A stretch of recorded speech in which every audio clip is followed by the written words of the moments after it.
અમારા એરિયામાં આવતી જે સ્કૂલો છે એની આરોગ્ય તપાસણી અમે કરેલી છે અને જેના અમારી પાસે રેકોર્ડ પણ છે.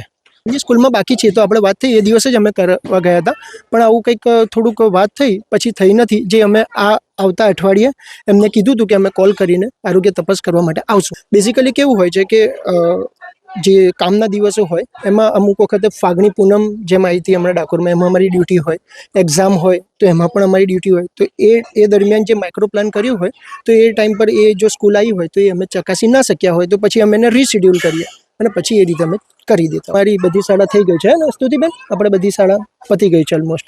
આપણો જે મૂળ પ્રશ્ન હતો કે જે મેડમ જોડે મિસબિહેવની વાત છે તો એ વસ્તુ તો થઈ નથી. જ્યોતિબેન જેઠાભાઈ પરમાર. જ્યોતિબેન, શું થયું છે, શું ઘટના બની? એકચ્યુઅલી એવું છે કે આયુષ્યમાન મંદિર તરફથી અમારે આ ચિરાગભાઈ અને જયશ્રીબેન આવેલા, તો મેં એમને પૂછ્યું કે આરોગ્ય તપાસણી ક્યારે થઈ એમ અને ક્યારે કરવાની છે, નથી કરી તો એમ. તો એમને કીધું કે કશું જવાબ ના આપ્યો, પણ એમને એમના ઉપરી ડૉક્ટરને ફોન કરી અને કંઈક વાતચીત કરી હશે. ડૉક્ટર સાથે મારે વાત થઈ, મને કહે છે તમે કોણ છો? મેં કીધું હું મગન ગુલામથી જ્યોતિબેન બોલું છું. તો કે મારે તમારી સાથે વાત કરવી નથી, આચાર્ય સાથે વાત કરીશ, અને ફોન મૂકી દીધો.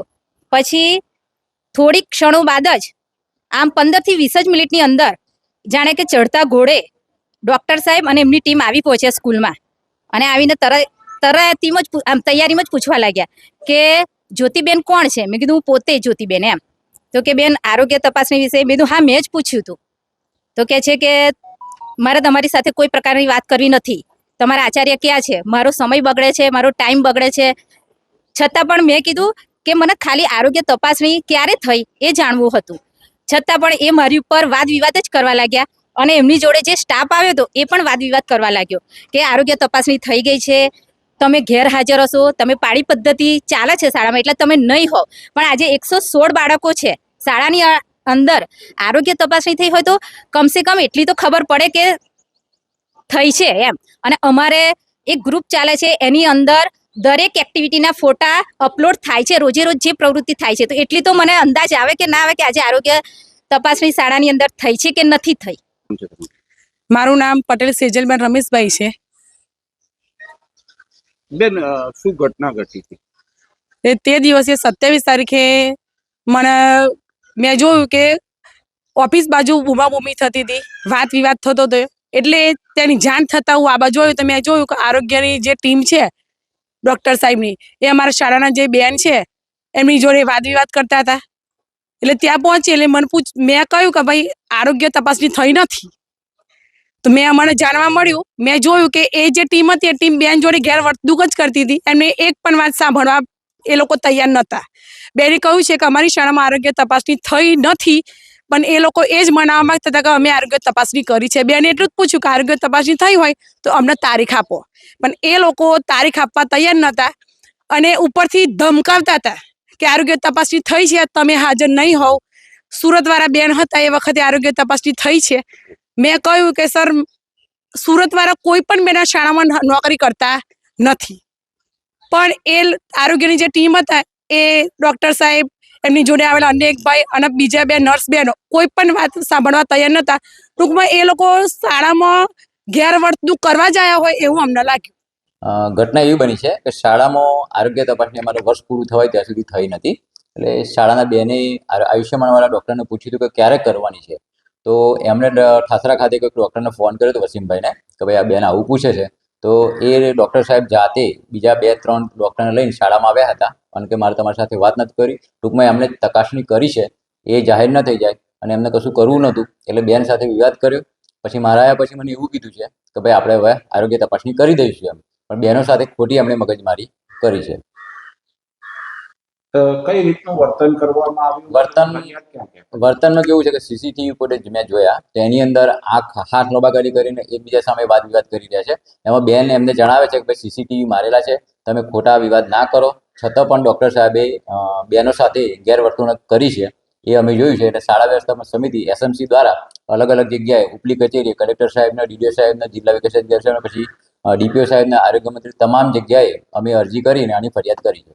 આજુબાજુની શાળાઓમાં હા, એ બાબતે હું તમને ચોક્કસ જાણ કે અરજીની અંદર જે ઉલ્લેખ કર્યો છે એમાં આજુબાજુની શાળામાં તપાસ કરી તો ત્યાં પણ આરોગ્ય તપાસની વર્ષ દરમિયાન વર્ષ પૂરું થવાયું છતાં થઈ નથી. તો ત્યાંથી પણ મને જે તે આચાર્યોએ લેટર પેડ આપ્યા છે અને મેં સબમિટ કરીને નકલ બિડાણ કરીને જે તે અધિકારીઓને પત્તા કર્યા છે. કેટલી ગંભીર બાબત કહેવાય?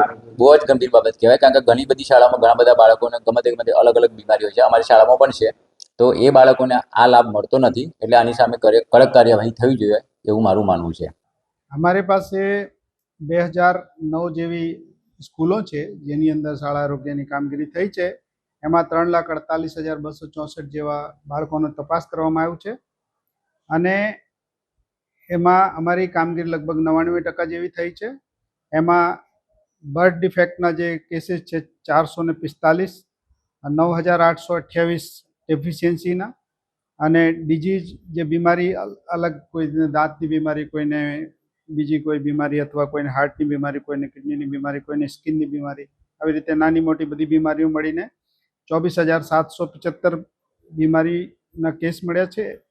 અને ડેવલપમેન્ટ ડિલે જે છે, વિકાસ જે ધીમો થાય છે, શારીરિક વિકાસ અથવા માનસિક વિકાસ, તો એવા કેસ જે છે એ 5,168 મળ્યા છે.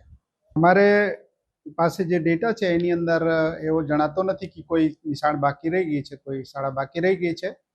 આપના માધ્યમથી અમને માહિતી મળી છે, અમે ચકાસી અને યોગ્ય પગલાં લઈશું. તપાસ નહીં થઈ હશે તો તપાસ કરાવીશું, અને જે તપાસ કરવાના માટે જવાબદાર હશે અને એને નહીં કરી અથવા તો એને કોઈ ઇન્ફોર્મેશન છુપાવી છે તો એને સામે પગલાં લઈશું, કડક પગલાં લઈશું. એમાં હું તપાસ કરીને એમાં જે યોગ્ય એક્શન લેવાનું રહેશે એ અમે કરીશું. લેખિત લેવાનું હોય છે, એની અંદર આપણે જે ડેટા શેરિંગ હોય છે, કેમ કે બાળક એ નિશાળના હોય છે એટલે એમના જે શિક્ષક હોય છે એમને સાથે ડેટા શેર કરવાનો હોય છે, એમને બતાવવાનું હોય છે, દવાઈ બાબતમાં બતાવવાનું હોય છે, ફર્ધર કોઈ તપાસ કરાવવાનું, વધારે કોઈ ઇલાજ કરાવવાની જરૂર હોય છે, એના માટે એમને સાથે ડેટા બી શેર કરવાનું હોય છે અને માહિતી આપવાની હોય છે. My school is one such future-ready school where I understand each and every concept taught in the class and don't rote learn, where teachers don't just use books and blackboard to teach but use new ways of teaching and learning like audiovisual learning, activity-based learning and group activities, which enhances my conceptual understanding. My school also teaches coding, which is an important 21st century skill. Not just that, I get an opportunity to showcase my skill on a national platform. And with all this, I acquire important skills that make me future ready and confident. Would you also like to know where is my future ready school? Visit now and see for yourself.